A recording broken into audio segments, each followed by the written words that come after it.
and voice of Africa. The story of resurgent and burgeoning Africa is here, only on the Pulse of Africa channel.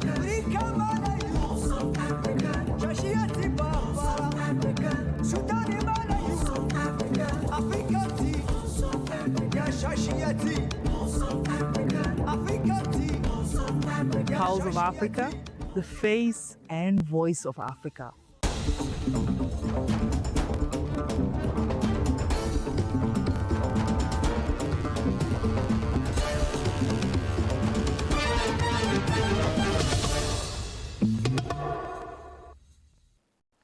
Greetings, you're watching Pulse of Africa News. We bring you the top stories from across the continent, and I'm Magdalene Tinaga.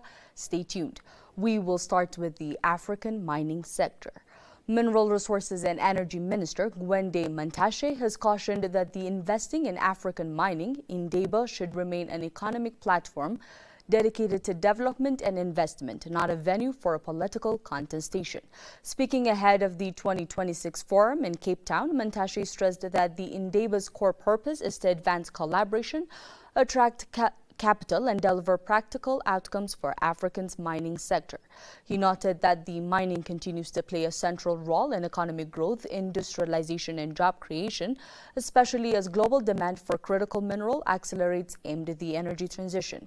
He underscored the need for constructive engagement between governments and the private sector to unlock value, support artisanal and small-scale miners, and ensure inclusive participation across the industry.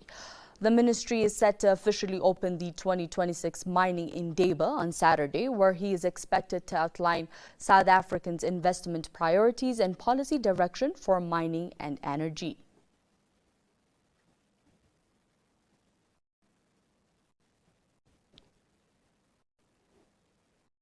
Zambia has stepped up its industrialization drive, placing value additional at the center of efforts to extract greater economic benefits from the country's natural resources, Vice President Mutele Nurmango has said.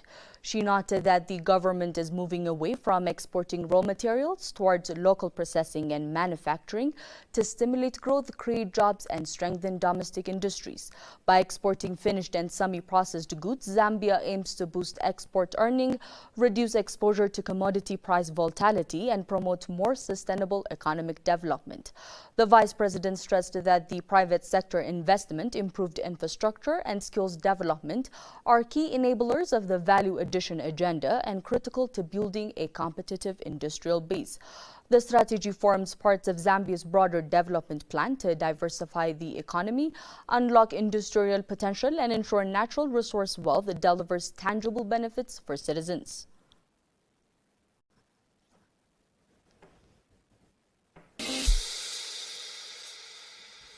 The African Union has selected assuring sustainable water availability and safe sanitation systems to achieve the goals of Agenda 2063 as the theme of the year for 2026. This focus highlights innovative approaches to improving access to clean water and sanitation, supporting health, agriculture, energy, and climate resilience across the continent. Significant advancements include expanded infrastructure projects, regional cooperation on shared water resources, and commitments to resilient solutions amid environmental pressures. Agenda 2063 is Africa's vision for the future, and it is already in motion. Trade is expanding, infrastructure is connecting, and integration is accelerating. African leaders will meet on February 14 to 15 to drive this vision forward. And Pulse Up Africa has the story.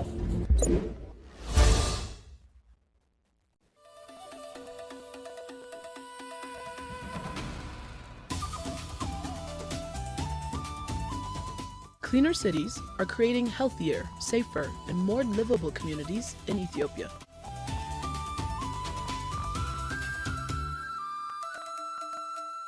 Every small change makes a big difference.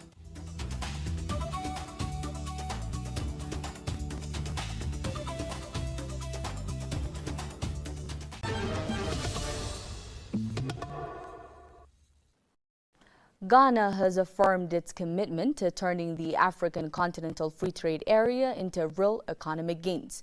With a focus on value addition, industrial growth and export expansion, Trade and Industry Minister Elizabeth Ofosu-Adjare has said. Speaking at the African Prosperity Dialogue 2026 in Accra, the minister stressed that the African Continental Free Trade Area must deliver tangible benefits for African business and citizens, not remain a policy ambition on paper. She highlighted Ghana's strategy of placing small and medium-sized enterprises, women and youth at the center of Africa's single market, describing them as the key drivers of inclusive growth and competitiveness. The minister said Ghana is prioritizing local manufacturing and value addition to ensure African countries export finished and semi-processed goods rather than raw materials, supporting jobs and sustainable development. She also noted that Ghana's role as a host of the African Continental Free Trade Area Secretariat, adding the country is using this position to promote policy alignment, collaboration and investment that advance continental trade integration.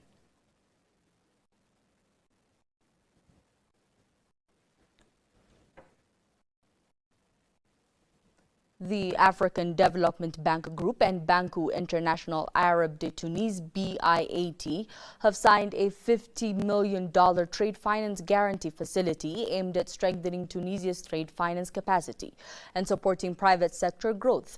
Signed in Tunis, the 3-year facility will help Tunisian business access international markets, strengthen supply chains, and improve the availability of essential goods. While contributing to job creation and industrial productivity, the guarantee will mainly support imports of industrial inputs, machinery, telecommunications, equipment, and renewable energy technologies, and will enable international banks to confirm trade finance instruments issued by BIAT, including letters of credit. The facility will benefit both large companies and small and medium-sized enterprises, including women-led business with a focus on low-carbon, climate-aligned projects in sectors such as agro-industry and light manufacturing. Aligned with the African Development Bank 2024 to 2029 strategy for Tunisia, the agreement reinforces efforts to boost economic resilience, deepen private sector participation, and strengthen the country's integration into global trade networks.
Moving to business news, we have EcoBank Transitional Incorporated ETI has reported a 29% increase in profit after tax, reaching 950 billion naira for the fiscal year 2025, driven by strong growth in interest and non-interest income. The Pan-African Bank gross earning rose 14% to 4.0 trillion naira, while total revenue climbed 18% to 3.6 trillion naira. Profit before tax increased 30% to 1 trillion naira, and operating profit before impatient rose 29% to 1.8 trillion naira. Net interest income grew 22% to 2.14 trillion naira, supported by a 15% rise in interest income to 3.18 trillion naira, while non-interest revenue strengthened 13% to 1.53 trillion naira, boosted by higher fees, commissions, and trading gains. Loans and advances to customs rose 11% to 17.09 trillion naira, and deposits increased 15% to 36.45 trillion naira. Expanding the bank's funding base, total assets grew 14% to 49.44 trillion naira, while total equity surged 50% to 4.17 trillion naira. Operating across 34 African countries and several international centers, EcoBank serves over 32 million customers, with its performance reflecting continued growth in consumer, commercial, corporate, and investment banking segments.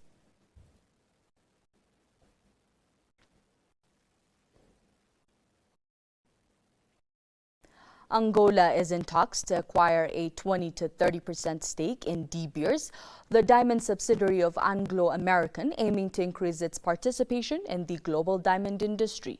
Officials say the proposal involves consultations with other African diamond-producing nations to enhance regional collaboration and secure greater domestic benefits from diamond production. Analysts note that a stake in De Beers could give Angola more influence over pricing, production, and exports, while supporting the integration of local miners and downstream industries into the global supply chain. The move aligns with Angola's broader industrialization strategy in the mining sector, seeking to capture more value from its mineral resources. Negotiations are at an early stage, with the details on governance, strategic partnerships, and local supply chain integration yet to be finalized.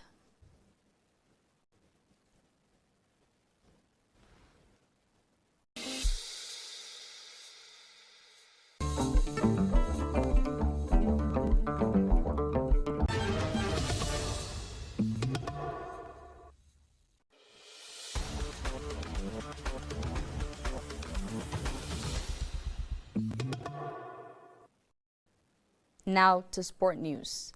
Kenyan paraplegic rally driver Nikki Sachina, alongside navigator Deep Patel, has clinched the 2025 FIFA Africa Rally Championship WRC3 title. Despite missing the Burundi and Tanzanian legs of the season, the duo secured early season wins in the WRC Safari Rally Kenya, Uganda and Rwanda, building a points lead that proved insurmountable. The victory was celebrated at Talanta Plaza, Nairobi, with Cabinet Secretary Salim Muruvina praising the achievement as a milestone for inclusive sports in Africa. KCB Group lauded Nikili's determination and resilience, highlighting his win as a story of belief, preparation, and breaking barriers in motorsports. Looking ahead, the team plans to contest the full 2026 African Rally Championship calendar, aiming not just for WRC3 but for the overall ARC title.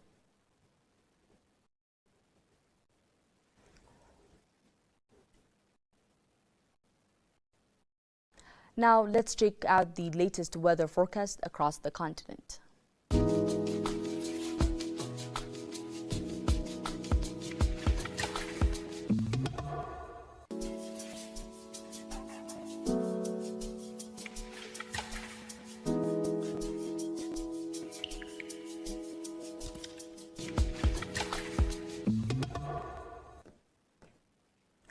That's all for this hour. Thanks for being with us. Goodbye.